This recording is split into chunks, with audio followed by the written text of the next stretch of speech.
Calumbin Hills. Kahapon nasa Madrid ako. Ngayon, nandito ako sa Geneva, Switzerland. Mag-stay naman kami dito ng 3 days.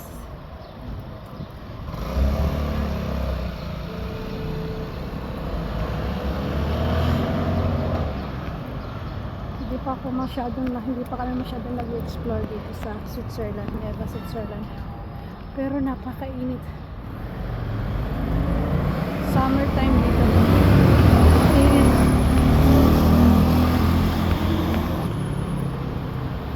Punta lang ako sa room kung saan ako nag-stay. Yung mga amo ko nandun sa 5-star hotel. Siyempre doon ako sa mumurahing hotel lang. Naman kasi. Ay, nakakapagod. Ang hirap ano.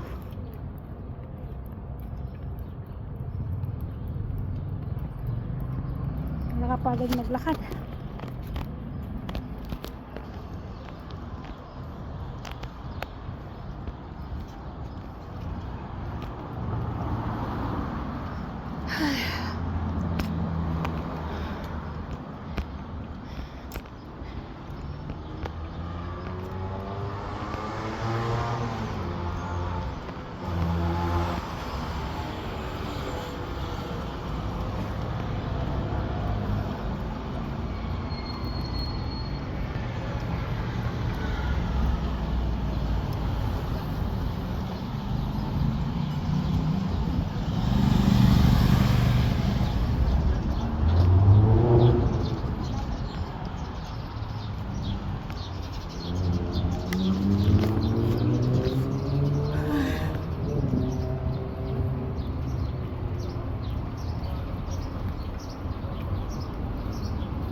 Ay nako, magara na ako. Wala namang sasakyan.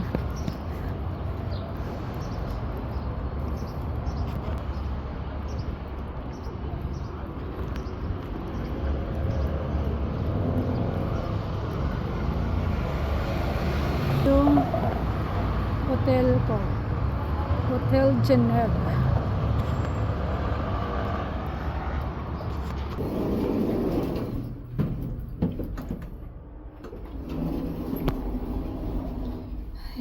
Kailangan kasi magbayad ng yung tax. At nakalimutan ko mag-pay kahapon. Kasi wala akong card. Kaya bumalik ako ngayon para bayaran. Baka mamaya hindi ako patuloyin. Ay nako. Ito yun. May mga books pala dito. Pero super sure lahat naman to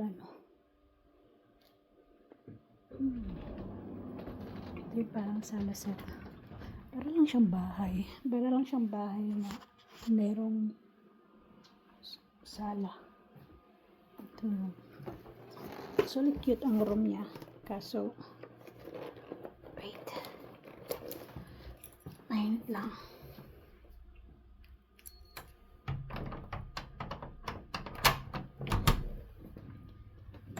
Ito yung room ko.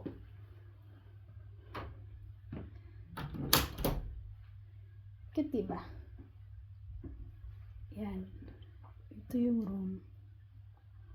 Ang lang dito, walang AC. Walang electric fan. Pero okay lang. Ito yung bathroom niya.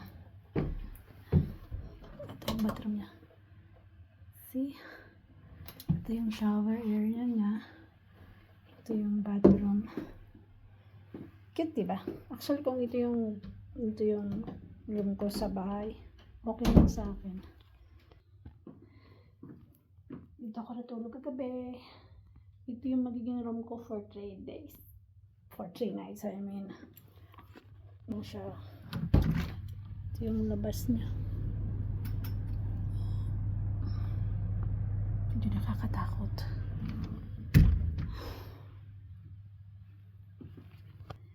So, paano? I-tour ko kayo mamaya sa labas ng Geneva City. Kasi for sure, magliliwaliw naman kami ng mga amo ko. Pagkasama ko kasi yung mga bata, hindi ako masyado nakakapag-video. Pero mamaya, i-tour ko kayo. Mag-video naman natin. Papakita ko sa inyo kung anong itsura ng Geneva, Switzerland. Paano Kalinin Reels. See you soon. Bye.